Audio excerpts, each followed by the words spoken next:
Hey traders, welcome to my private trading library. This video is about the RSI, Relative Strength Index, and the Stochastic RSI. And as we know, this Relative Strength Index measures the strength of a move. And so if we're here in below the 30 mark, that is considered oversold. And if that ever reaches above the 70 mark, that is considered overbought.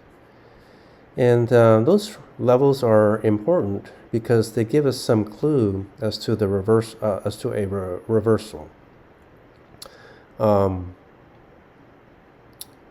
The stochastic is a little bit different. It does use the RSI, but it also overlays that with an oscillator. And so why that's helpful is it responds to more subtle movements in price than the RSI. So for example, here in this short little section, the relative strength index is showing a low power move, meaning it's not bursting up, okay?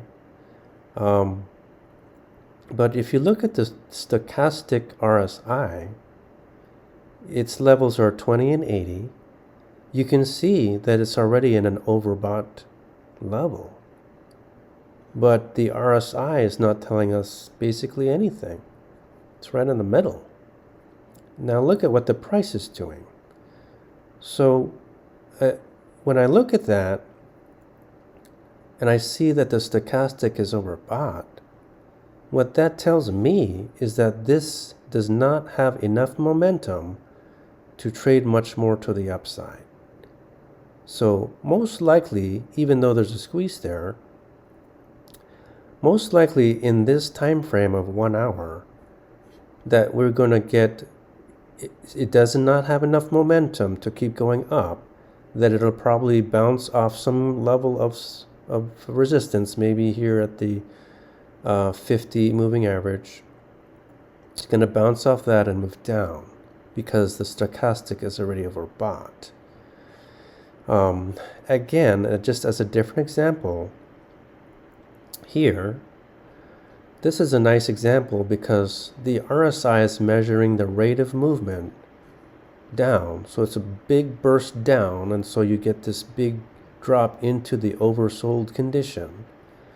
But if you look at the stochastic RSI, it's also oversold.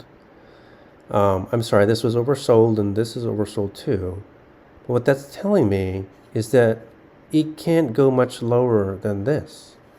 And so that's telling me here in the price that it's not going to go much lower than, wherever the support level is, because you're already oversold here. So in a way, it's measuring the momentum of the move. So if we look at it a different example in the opposite upside trade, we can look at this section here. So we saw here that the price had a big burst of movement down, and the relative strength index was able to measure that move here and visualizing it here as the line moved down into oversold condition.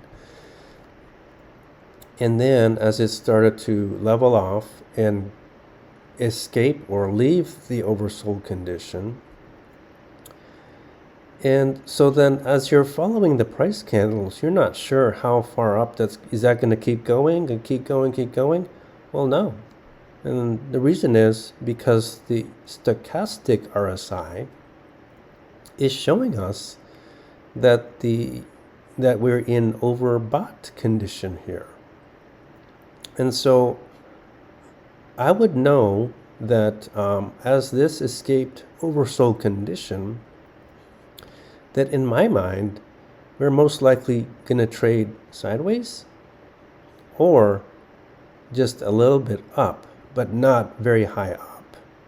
up because we're in overbought condition here. We've basically run out of steam and we don't have enough momentum to carry the price candles much higher. So I like to have the stochastic RSI on my charts because they respond to more subtle movements in the price, and they give me clues as to areas of buyer exhaustion, so there's no more buyers at this level, or seller exhaustion. There's no more sellers at this level because we're already oversold. And to be honest, I do not use the RSI indicator at all because the stochastic is much more responsive.